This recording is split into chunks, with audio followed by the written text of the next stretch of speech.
Well, it's Monday. I'm Christopher Heath here for News 6 Extra, back in the chair. Might be here for a while, actually, just because, love doing this every day. But anyway, hope you had a great weekend. Hope you stayed cool relatively because it has been warm, and Samara's joining me, and I got to tell you, I don't give you guys the greatest setups for these. It's always me complaining about how hot and humid it is and then tossing it over to you as if, that's your fault. Like, you just ratcheted up the heat and humidity and we're like, haha, deal with this, Central Florida. I mean, I too have a tendency to be like, listen, this type of weather is it's disrespectful. It is. Disrespectful. It is It very is. You step disrespectful. outside, and I mean, women like me with the curly hair, okay, we step outside, and let me tell you something, my hair grew. It grew. It wasn't this big when I left the house. It grew. So humidity is out in full force, and I know a lot of people have been trying to be outside, or people have to work outside too. That's where my heart goes out to right now, because it is just, it's brutal right now. No, it is. When I have to go walk the dogs in the morning, like, even if the sun's not up yet, it's still like you walk them around the block, and now it's like, okay, now I need to go grab a shower. I've literally walked a quarter mile.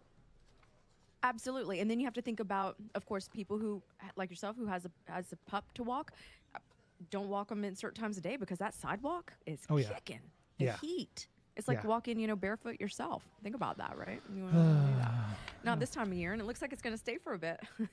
Yes. No, it's July in Central you. Florida. Yes, we'll be done with summer sometime around December. Well, yeah, of course. That's when we're usually done with it. But until then, you know what the great side of this is? Besides, we have the beautiful weather where all the visitors want to come and join us, right? But everyone gets fresh, dewy skin. That's where you get the dewy look. It's the dewy look. I'm here for it. I'm here for it. So, all right. I know. Let me take it. Let me just take this over, because we're going to talk about the heat. We're going to talk about the heat, folks. We're talking about an area, high pressure, just kind of parked in basically across the southeastern United States. And what's going to happen with that area high pressure is it's actually going to make its way back to the west. I'll show you that coming up. There we go. It starts to kind of inch back to the west through tomorrow. And then, basically what that area high pressure is doing is it is reinforcing the dry air and the heat. So you'll notice it kind of parks itself over Louisiana and parts of northeastern Texas, but it's still going to impact us here locally by reinforcing the dry air and, of course, the heat. So when we talk about temperatures outside, we said around noontime we would be up into the mid 90s. I know I said that last night, but temperatures right now are sitting in the low to mid 90s. But look at those feels like temperatures. I know a lot of people say, hey, if that's what it feels like, that's the actual temperature. It's not. It's the humidity making it feel extra hot. So you look at the temperature in New Smyrna Beach as well as Palm Coast. 91 in New Smyrna feels like 111. Palm Coast, 94, feels like 111.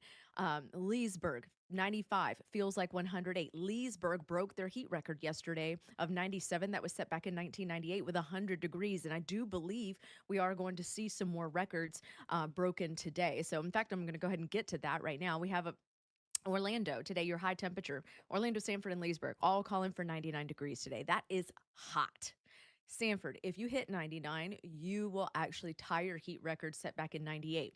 Leesburg looks like you're going to shatter your heat record once again. So we're anticipating Leesburg to be with record-breaking heat yet again. But of course, it's the feels like temperatures on top of that heat that are making it dangerous for people right now. So we're talking about people who work outside. Remember to take breaks, or if you're planning on doing some lawn work. I know I had a friend tell me they were actually going to mow their lawn today. I said, really? I think Jonathan Kegas said it. He said, this is your gift. And a little get out of doing the lawn right now card, because it's one of those days where it's just hot. It's really hot. I mean, even at 5 o'clock, 6 o'clock this evening, it's going to be hot, folks. We have heat index values between 108 to 112.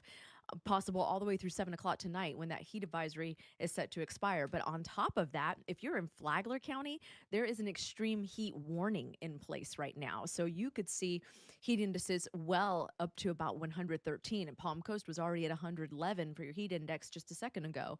So as the day keeps going and we get into that peak heating time, you can expect those heat index values to go up substantially along with that. Now you'll notice the areas in red. Now, underneath the pink in Flagler County, there's red as well because that is an extreme heat watch for tomorrow. So we're anticipating potential for extreme heat warnings yet again, but this time incorporating parts of Marion County. So, I mean, we're talking about very dangerous heat where if you don't listen to your body while you're outdoors and drink lots of water and electrolytes to stay hydrated and take breaks in the shade or in the air conditioning, you could fall victim to heat exhaustion or heat stroke very quickly. It really, really creeps up on you pretty quickly. Radar is quiet. I'm anticipating that it's going to stay this way, maybe a few isolated showers, but let me show you what I mean by that. Here's the clouds and rain forecast at 3 o'clock this afternoon. That's it. Now, it may be brief and it may be heavy, but the overall coverage of this rain is just not here, folks. We have enough dry air to suppress our rain coverage, at least for today and possibly for part of tomorrow. Of course, we could have a few little showers and thunderstorms rolling into Polk County by about 5, but again, this is very minimal work. Heading into the day tomorrow, we start off plenty of sunshine, going to be humid. You're going to see that dew on your windows when you wake up. Dew is going to be out there because that's how humid it is early in the morning. Going into the noon hour, a few clouds start to billow up, but again, I think we're relatively dry across central Florida. 3 o'clock, here we go. An isolated shower or thunderstorm is quite possible. Possibly the rain, the coverage goes up a little bit by about 5 or 6 along that I-75 corridor before clearing out by about 10 or 11. So here's a better look at your rain chances for today. We're talking hardly any rain near Daytona Beach to New Smyrna, maybe a 10% coverage there in Palm Coast and Cocoa Beach in Melbourne. You go across the interior, maybe 10 to 20%, but keep in mind 20% is not zero. I say that all the time because people say, you said it was 20% and it rained. 20% gives you a chance for rain, or it didn't. They say it didn't rain. Well, it's a very small opportunity to see that rain chance. But the good news is if your lawn is crunchy and you want some of that rain relief, don't worry. We have better rain chances on the way. We're talking 30% on Tuesday, going up to 40% midweek, 50% late week. So we'll have a better chance as the week goes on. We're going to see an increasing amount of moisture that is going to allow us to have the rain coverage that we need. And some of those showers and thunderstorms could be heavy in terms of how much rain you see in a given period of time. So for your overnight lows, we're talking about mid to upper 70s once again, primarily the upper 70s. So another humid night on tap. And then we look at the 7-day after today. Basically, what we're looking at for Tuesday, Wednesday, Thursday, still sweltering heat in the upper 90s. Heading into the weekend, though, your rain chances are around 50%, but still mid to upper 90s is what we're looking at. So we're not looking at getting a big break from the heat, but of course the rain and the cloud cover does keep temperatures from going up to the 98, 99 degree mark. And we're still going to have that lower level humidity too in play, Chris. It's just one of those things where 'tis the season until, November. I told that to Stephanie Rodriguez when she was on set with me this past weekend. And, she's from Wisconsin. She's from, no, Illinois. She's from Illinois, Chicago. And this is her Chicago, exactly. So this is her first summer Oh, in Central Florida. And she thought in September it was going to start cooling down. Bless her. bless her heart. I had to be the one to break the news. I'm like, oh, pumpkin, no. You sweet, sweet girl. No. This heat is here to stay. Why? So here's the thing, and this is where our Central Florida weather is just so stifling this time of year. One of the things I like to do on the weekends, I have a group of guys. We go running, try and get like 5-6 miles on the weekends, and we used to go out like 6:30, 7 o'clock, and go run. We've been having to start at like 5:30 in the morning just to try and get some of that mileage in before the sun comes up. And you're running in pitch black, but it's like that's your choice. Either you do that or you're going to be sweating to death. Right. And the thing is, too, with that, that is a very humid time of day. You just don't have the heat element going on top of it. So even at that hour, I mean, you wake up and, like I said, you see dew on your windows and on the doors because that's just how humid it is outside. I tried to get in a brisk walk in my neighborhood one morning, and I was just like, yeah, no, I can't. Nope. I think the evening, and even then, you have to wait until after the sun is almost down to do anything comfortably. So the key is really, listening to your body with those things. Don't push your body in this heat because, like I said, heat-related illness catches up and it can creep up on you so quickly when you're not paying attention. You'll be like, oh, I have a headache, or oh, I feel a little bit dizzy. Sit down in the shade Yep. or in the air conditioning, something, and drink some water. That means your body is telling you to sit down and take a break. The good news out of all of this is I didn't hear you mention anything Right. about the tropics, which means Yes, we're I meant quiet. to say something. No, that's We're good. quiet That's for good. now. Knock on wood, okay? Yes. If we pretend it doesn't exist, it will go away. So that's how we're going to treat the I wish tropics. that was the case, Everybody always says, hey, isn't that your favorite time of year? I'm like, this is my least favorite season out of all of it. Sure, it's interesting, to Yeah. watch happen and to see how it all unfolds, but the impact it has on people is just, it's not one of my favorite things. All right, Samara, thank you so much. No problem. All right. So one of the stories that News 6 actually broke earlier this month was an investigation to a Longwood police officer. Now, during the course of the investigation, the officer resigned. We recently got a hold of not only the body camera video, but also some more information about this investigation. News 6's Jarrell Baker has this report. Longwood police say that the investigation found 10 policy violations related to use of force and conduct. We want to warn you, and some viewers may find this video disturbing. What are you going to do, John? What are you going to do? If I didn't have these handcuffs on, I Take 'em promise off. you. Take him off. You going to fight me, John? This body camera footage shows exactly what happened when former Longwood police officer Virgil Quintal confronted a 17-year-old during a family dispute in May. This comes 2 weeks after Quintal resigned following the launch of an internal investigation. I'm sick of coming out there with your...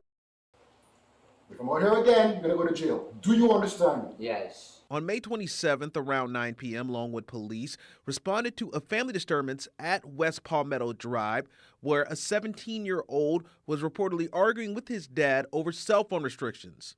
Two officers separated the teen in the garage and de-escalated the situation.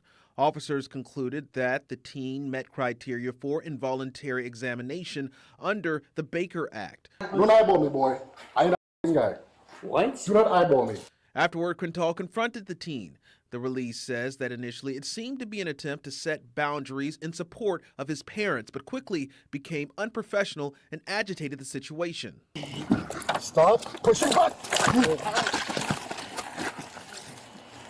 Memos from Longwood police show two officers who responded that day reported Quintal was being unprofessional. The investigation is now complete, and the police report states that the teen made threatening remarks and that Officer Quintal had responded to the same address several times before for similar incidents. In the newsroom, Jarrell Baker, News 6. Well, as anyone who's ever shopped online can tell you, there are a myriad of websites out there, some more reputable than others. But the problem becomes that criminals have figured out that if they can only spoof a website, make it look like the real deal, or maybe move a letter here, a hyphen there, they can perhaps get one over on you. Lewis Bolden has this warning. Darren Mass knows a thing or two about guitars. I play music. I enjoy music. I've taken lessons for a lot of years. So when he wanted to treat himself for his birthday, a new one was a no-brainer. I found it on Facebook. It was one of those Facebook ads that pop up. And in the process of that, I clicked on the link. That link took him to what appeared to be the website for Guitar Center, a store he is very familiar with. And what do you know? He found the exact guitar he was looking for. And I'm like, this is a great price if it's a sale price. So I sat there, I went through the whole thing, went through the order scheme, and placed the order. Shortly after placing the order, he got an email with an order number for his Gibson Les Paul guitar, showing he paid $1,231.56. But the next email notified him that $1,200 just went to someone named Shane Griffin, not Guitar Center. Did you immediately know? As soon as I saw that, I realized I've been had. The fake site has since been taken down, but when Mass went back and compared the fake to the real, he saw the difference. The real Guitar Center's URL is guitarcenter.com. The fake is guitarcenter-us.com. A minor difference, but a costly one. Experts recommend you don't click the ads that show up on social media platforms or in random text messages. If something interests you, get off social media and look up the company in your browser. Also, if one site has a lower price than other sites for the same item, that could be a red flag. Remember, don't fall for the scheme, don't get ripped off, but if you do, email me at theinvestigators@WKMG.com. I'm Lewis Bolden, News 6. That last little bit there from Lewis is crucial. If it sounds too good to be true, it probably is. The Gibson Les Paul that you saw there, that's like a $3,000 guitar. And so, again, if you're looking at it and you're saying, oh, here's a $3,000 guitar, but I can get it for $1,200, double check. Maybe it's a great deal, but maybe it is a scam. We'll be right back.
And welcome back. Well, earlier this month, we were the first to report that the Central Florida Expressway Authority was raising some of its toll rates across the system, just a little bit here and there.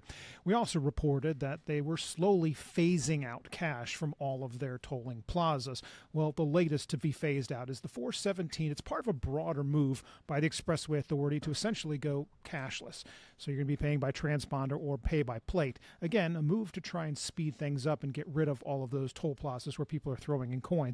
Stephanie Rodriguez has this story. I'm Stephanie Rodriguez reporting near the 417. It's the latest expressway in Central Florida to go fully cashless. Starting in August, you'll no longer be able to use coins to pay for tolls here on the expressway. It is part of the Central Florida Expressway's push to go fully cashless by the end of this year, but some drivers worry about the switch. Most people aren't digging in the glove compartment to pay tolls anymore. Do you ever use cash when you're on the toll roads? No, I've had the electronic pass for about 6 years now because of the discounts and everything else that apply with it. So it's been real helpful that way. It's easy to reload. While 98% of expressway customers use transponders, Ashley Flores' aunt is part of the 2% that don't. We tried. She doesn't visit as often, and she was just furious. And she's like, it should have been at least one line just for cash and the rest all technology. The gradual change to cashless has left her aunt looking for other options. She was so used to doing cash only, and then when she read the news, she's like, I don't know what to do. I'm like, you're going to have the plate read. Here are your options. Get a transponder like a SunPass or ePass, or pay by plate, meaning you'll get a bill in the mail and pay more. It's always double. I know that for a fact because I've seen that. The transition to cashless is designed to make your drive smoother, safer, and more efficient, but some still worry about the switch to cashless. Part of me thinks it's good, but other part of me is worried about the technology for the pass. if it's going to go well or not. We have had it glitch out once, and it was a pain trying to pay it off. The last day to pay with cash on the 417 is going to be August 19th. Now, if you choose to pay by plate instead of using a transponder, just make sure to look for that official invoice in the mail. The Central Florida Expressway will never text or call you about an outstanding balance. Reporting in Orlando, Stephanie Rodriguez, News 6. Well, summer is here, and I know we spent the whole beginning of this show talking about how hot it was outside and how it's miserable to be out there. But, if you enjoy grilling outside, why not? It's already hot. Go stand in front of a grill. But if you're planning on grilling up some steaks, perhaps, or some hamburgers or something like that, you've probably noticed that the price of beef is pretty high these days. Jared Hill has this story. Raising cattle in Mississippi is a family tradition for Bill Howard. My grandparents moved here in 1901, and there's always been cattle on the farm. Howard started working the business in high school, and during the past 60 years, he has never seen a market like this one. Right now, this is the highest prices it's been in history. The average price for a pound of ground beef is up 10% from a year ago. Steaks are 12% more expensive. Right now, if you're in the cow-calf business and you're not happy about the cattle market, you need some Jesus in your life, because that's probably the only thing that will make you happy, because it is an outstanding market. Andy Berry is with the Mississippi Cattlemen's Association and says the problem is nationwide. It is simply supply and demand. We have historically low cattle numbers in both Mississippi and across the United States. Years of drought in several parts of the country and higher overhead costs caused many farmers and ranchers to raise smaller herds. People sold off cattle because they couldn't feed them. The U.S. Department of Agriculture says in January, U.S. farmers had fewer than 87 million cattle and calves, the lowest national herd level since 1951. But higher prices don't seem to be putting off shoppers. The owners of this butcher shop outside of Seattle say business remains steady. I think everyone's just still buying beef, even though the prices are so high. I think people love beef and there's no choice, and they're willing to pay the extra price. There are fears prices could go even higher. A parasite sickening cows in Mexico could further impact supply. And economists say while President Trump's tariffs on imported beef from some countries haven't had a major effect on prices yet, that could change. Jared Hill, CBS News, New York. That's a good idea. Let's just get a nice tight shot of a hamburger as I'm waiting to go to lunch. Thanks, Kathleen. That was really good of you. All right. So think back to when you were a kid, argument with your parents, and you always felt like you could never get like a fair shake. Now the shoe's on the other foot for me now, because I've got 2 kids at home and I am the judge. Well, assistant judge. My wife's actually in charge. But some kids in Fort Myers recently got the chance to plead their case in a court of law in front of a real judge. Reporter Hunter Waltman has this story. Well, I do find probable cause on all counts. Judge Robert Branning is used to hearing pleas. And why do you want a corgi dog? Because I want to play with it. Lana has one just because she... Maybe not like this. Okay. He kept the robes, but ditched some coffee for apple juice this weekend. The Lee County judge presiding over kids' court Saturday. We're going to begin by giving you a corgi right now. Held by the Children's Advocacy Center of Southwest Florida, kids got to make their case with a real prosecutor. One request was just 1 day a year to be able to stay up late. In front of a real judge. A lot of fun. The kids made some really good points. With dads on the defense. Feel like I won, but everybody said that I lost. JJ Wheeler is with Level Up Dads. It's a program at the center designed to help dads spend more time with their kids and learn something new. We wanted to do a day where people could come and learn about the basics of the justice system and the court system. A request the judge was happy to grant, taking questions from kids and dads. How do you stay neutral in hearing everything? My role is to take the law and apply that law impartially. Not everybody got what they want. I still feel like we should be going to Puerto Rico and Pennsylvania. But both parents and kids tell me they got something out of it. I really did enjoy seeing her stand up, be confident in front of the judge, and plead her case. Thank you all. In Fort Myers, Hunter Walterman, Fox 4. You see, I think that's cute, although my kids, no. There will be no. You're looking at the one that would be wearing the black robe here. So anyway, that is it for News 6 Extra. As always, thank you to Kathleen. We're going to get her camera for tomorrow so she can be on here and help out with some of this, other than just writing all of it. So she'll be there to help. Anyway, that's it for our time today. We'll be back here tomorrow. Stay tuned. Coming up a little later today at 4 o'clock for News 6. Otherwise, we'll see you back here at 12:30 tomorrow. Have a good one.